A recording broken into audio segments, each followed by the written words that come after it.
Olá, pessoal, tudo bem? Thiago da Capitalismo falando. Estou aqui com vocês mais uma vez para fazermos o nosso tradicional Ações para Ficar de Olho essa semana, onde nós trazemos os principais destaques dos últimos dias e, claro, aquelas ações que podem ter uma movimentação diferenciada nos próximos. Lembrando que eu trago aqui informações do mercado e também do nosso setor de análise. E, claro, deixo o convite aqui para quem não é inscrito se inscrever no canal e para quem gostar do vídeo, dar um like e compartilhar. Vamos direto aqui para os destaques da economia brasileira e internacional. Na última semana, assim como nos últimos meses, a gente tem tido a divulgação de diversos indicadores econômicos no Brasil, Estados Unidos, Europa, China, e a gente continua, né, com aquela visão aqui no Brasil de arrefecimento de preços e com isso o Banco Central consegue baixar juros, né? A economia não deve crescer muito aqui no Brasil, a mesma coisa nos Estados Unidos, apesar do forte crescimento econômico que a gente observa por lá, aparentemente não tem muito mais para onde isso se expandir e a gente espera, né, não podemos esquecer que é ano de eleições, que nós tenhamos já a indicação, muito possivelmente em março, já agora, do Banco Central americano também baixando os juros, já que por lá a inflação também começa a arrefecer. Além disso, né, nessa semana, agora nós teremos a divulgação do IPCA aqui no Brasil, né, isso relativo a dezembro. A gente imagina que a gente vai ter uma inflação até 0,50, 0,55, e com isso, né, a inflação anual pode chegar em torno aí de 4,6, 4,7, o que mostra aquilo que a gente já vem falando, né? Uma visão mais de curto prazo dessa questão dos preços mais estabilizados, né? Com inflação, mas mais estabilizados e mais baixos do que a gente observou em 2021 e 2022. Além disso, nós teremos também inflação ao consumidor nos Estados Unidos, né? Nós tivemos também a divulgação de vendas de veículos automotores aqui no Brasil, o dado que é divulgado pela Fenabrave, e tivemos um bom crescimento, né? 12% de 2022 para 2023, veículos comerciais leves alto de 20%, motos 16%, ônibus 12,6%, e em caminhões nós tivemos uma queda de 16%, tá? Esse ano a gente espera que pelo menos essa parte aqui dos caminhões recupere um pouco, né? Mesmo assim, as empresas ligadas ao setor, como a Randon, apresentaram um bom crescimento. E a gente tem várias empresas na bolsa aí que são ligadas ao setor, Marco Polo, que a gente já falou algumas vezes, Metal Leve, IOSP e outras companhias também, tá? Então, para essa semana, como eu falei, de olho aí na inflação brasileira e também nos Estados Unidos. Na última semana tivemos na primeira semana do ano, queda aqui no Ibovespa, 1,61, e DIV também caiu, o índice Small Caps quase 4%, o S&P em reais caiu 1,42, nós tivemos alta do dólar 0,59, o IFIX subiu 0,39, o Bitcoin alta de 1,8 e o ouro aqui subindo bem nessa semana um pouco mais nervosa aqui no Brasil e nos Estados Unidos, subindo 4,2% aqui na B3. Em relação aos destaques gráficos de curto prazo, Ibovespa segue em tendência de alta, apesar da baixa da última semana. Temos um suporte claro aqui na casa dos 130 mil pontos, que pode ser testado, mas a tendência principal ainda é de alta, né? Com o Ibovespa operando fora do canal de baixa, tendência principal de alta, tanto no curto prazo quanto no médio prazo. Já o IVVB, que a gente poderia colocar aqui como SP em reais, também tendência de alta, né? Apesar da última semana de baixa, claramente aqui dentro do canal altista, e o dólar segue lá embaixo, né? Operando lateralmente aqui entre os 4,70 e 5,20, onde ele está operando aqui basicamente desde março do ano passado, bem no meio do movimento aqui, sem definição, né, de tendência de curto prazo. Em relação a alguns dos destaques de alta e de baixa, começando com os destaques de baixa, tivemos aqui Tenda, Mitre e MRV, das construtoras caindo bem, Tenda quase 22% de baixa. Nós tivemos um fato negativo, exclusivo em relação à Tenda, que foi a explosão na quinta-feira, né? Possivelmente foi questão de gás, mas era uma construção que já estava pronta da Tenda, né? Em Porto Alegre.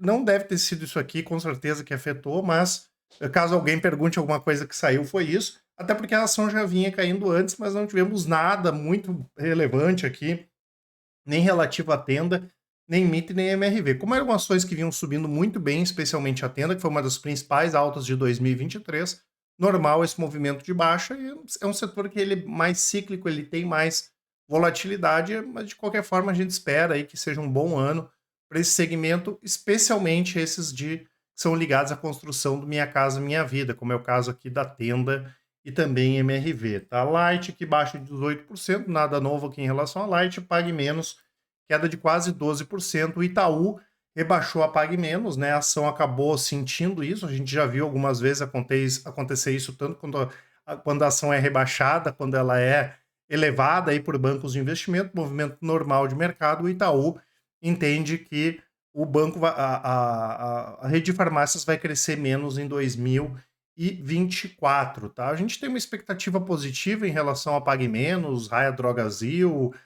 Panvel, né? A Pague Menos comprou a rede de farmácias da Ultrapar, né? Fez uma compra boa. Então é normal também, né? Entregar um pouco menos de crescimento. A gente não enxerga problemas maiores nisso, mas a gente sabe que o mercado às vezes acaba correspondendo dessa forma, e por isso a queda aí de Pague Menos na última semana. Dentre os destaques de Alta Sequoia, a gente fez até um vídeo nessa última semana aí falando sobre Sequoia na sexta-feira. Ela firmou um acordo aqui para criar uma fusão, fazer uma fusão com o grupo Move, né? Eles comprariam uma parte pagando em dinheiro, outra parte em ações. O negócio em si é interessante, mas a gente já comentou algumas vezes, né, que a empresa ainda está numa situação delicada, mesmo que ela tenha feito alguns movimentos aí para readequar o endividamento dela de curto prazo. É um negócio bom, né? Porque o segmento é e-commerce, né? É logística para e-commerce, né? E com a Move agrega outros segmentos também. Mas a gente já comentou que é complicado em relação à questão de margem, né? A gente não tem uma ideia muito clara aqui de quanto a empresa pode render, mas é um negócio positivo aí. Tanto que as ações acabaram correspondendo bem, até chegaram a subir mais, né? Chegou a subir mais de 100%, fechou a semana com uma alta aí de 44,7%. Lembrando que existe, mesmo tendo sido negado pela empresa, a possibilidade deles terem que fazer uma oferta pública de ações, emitir mais ações até para ajudar no financiamento desse negócio, né? Esperamos mais volatilidade essa semana aí para a Sequoia. Gafisa aqui, Marco Polo, nada de novo, né, pessoal? Lembrando que a gente gosta bastante da Marco Polo, foi um ativo que a gente comentou pra caramba, né, no ano passado, no ano retrasado também. Uma empresa que, apesar da alta recente aí, tá muito barata, vale a pena acompanhar a Marco Polo. E Petrobras aqui, ExxonMobil, pegando um BDR aqui como destaque, né, ExxonMobil fazendo um trabalho gigantesco na Guiana, né, a Guiana vai ser um dos países com maior crescimento aí nos próximos anos, né, ExxonMobil ajudando a explorar petróleo lá, né, e as duas empresas aqui foram beneficiadas, né, com essa questão até o fechamento da semana com a alta do petróleo, né, muito ainda em relação a essas questões frequentes lá, tensões no Oriente Médio, isso acabou ajudando. Lembrando que para os próximos 3 a 5 anos a gente continua com uma expectativa positiva em relação a petróleo, tá? O nosso intuito aqui nunca é adivinhar preço de nada, mas com o petróleo entre 70 e 80 dólares, essas empresas maiores aqui tendem a ganhar bastante dinheiro, tá? Quero trazer 2 presentes ainda para quem não baixou, né? O primeiro é esse book Onde Investir 2024, um material muito legal que vale a pena vocês baixarem, e também o cupom VIRADA24, né, para quem quiser assinar o Full Trader e o Carteiras Capitalismo com até 40% de desconto, lembrando que vale só até o próximo dia 10 essa promoção. Aproveitem, tá? Vindo aqui para os destaques de dividendos, né, temos aqui a Datacom no próximo dia 22, Tupi, dia 26, Pague Menos, e Itaú no próximo dia 31 de janeiro. Em relação a outros destaques, nós tivemos tinha sido no final da outra semana, a Engie, né, anunciando que fez uma venda de 15% da TAG, né, pessoal, que é transportadora associada de gás, tá? O que que acontece? O mercado não viu com muito bons olhos, porque a TAG é um ativo sensacional. Eu já comentei várias vezes aqui que a gente gosta muito do segmento de gás, principalmente esse de distribuição de gás, porque são contratos de longo prazo, as empresas geram muito caixa e pagam muito dividendos.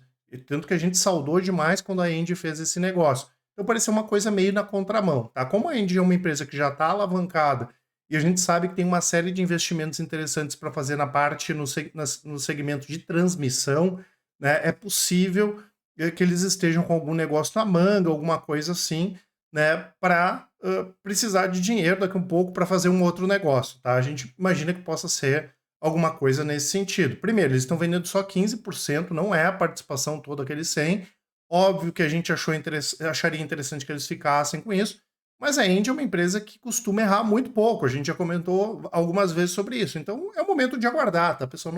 Não é motivo para venda na nossa avaliação de Engie por causa disso, não é motivo de perda de fundamento, pelo contrário, né, a empresa pode errar, como já errou algumas vezes, mas é cedo para dizer que ela errou fazendo venda dessa participação aqui na TAG, que lembrando, não é toda a participação. A gente viu algumas pessoas falando que é toda a participação, mas pelo contrário, né, a TAG continua como um ativo importante aqui no portfólio da Engie, tá? Tivemos aqui a Vivara, pessoal, que surpreendeu na prévia operacional de vendas de 2023. A gente já esperava um 2023 forte para a Vivara, até porque na parte da Life as vendas já estavam crescendo bem, cresceram bem acima do que a gente esperava, que era em torno de 50% a 60% nas vendas, veio com um aumento de 76%, isso no quarto trimestre de 2023 em relação ao quarto tri de 2022, e 34% nas vendas digitais, além de 13% em Vivara.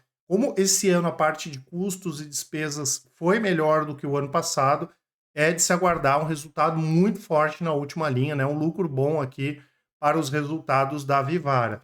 Santos Brasil, né, revelou aí um expressivo aumento de 31% nos volumes totais em dezembro de 2023 em relação a novembro.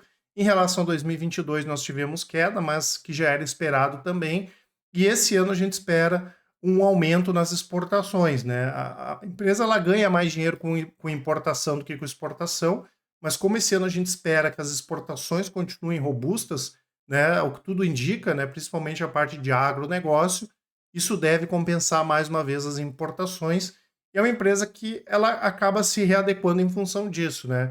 A gente tem um movimento, por exemplo, de dólar mais baixo, onde favorece as importações, vai ganhar dinheiro, mais, né, do que com exportações, mas o dólar está mais alto, favorece as exportações também. É claro que aquela questão da privatização está um pouco aí de molho, mas de qualquer forma, é uma empresa boa que tem mostrado bons resultados, tem uma situação financeira bastante tranquila também aqui, a Santos Brasil, e Prio, né, divulgou a prévia, né, os dados operacionais referentes ao mês de dezembro, vieram em linha aí com o esperado, um aumento de 2,3% na produção em relação a novembro, Frade 2% de aumento e Albacora 6% positivo. A Albacora vai acrescentar bastante coisa aqui. Além disso, as vendas, né, subiram 52% em relação a novembro. Prio, né, a gente já comentou algumas vezes, a empresa vem performando bem, vem baixando o custo de produção. Frade, o Arru, a Albacora Leste aqui para explorar, né, a nossa, dentre as júniores, né, e nem tão júnior assim, das petroleiras, é aquela que a gente mantém aí como favorita, né? E para quem não tem nenhum ativo do setor de petróleo, não estou falando em recomendação, mas é um dos ativos aí que vale com certeza a pena ficar de olho, lembrando que a empresa voltou aí a pagar dividendos recentemente também, tá certo? Lembrando, né, pessoal, que aqui na Capitalizo nós temos o nosso serviço onde o investidor encaminha para a gente os seus investimentos, né, que é o Help Invest, a gente faz essa avaliação, tem mentorias, atendimento personalizado. Aqui é sempre tudo com resultados comprovados. Se vocês forem lá no nosso site, tem os resultados atualizados diariamente. Vocês vão ver que os nossos resultados são os melhores do mercado, tudo feito de maneira transparente e independente, tá? E qualquer dúvida que vocês tiverem, mandem um e-mail para a gente, contato@capitalizo.com.br, as informações aqui na descrição do vídeo, ou então nos chamem no WhatsApp, mandem uma mensagem, ou quem preferir, ainda mais fácil, um áudio, né? Pergunta como é que a Capitalizo pode ajudar, auxiliar vocês a melhorar os seus investimentos, e com certeza a gente vai conseguir ajudar a todos, tá certo? Um grande abraço, uma ótima semana e ótimos investimentos. Até mais.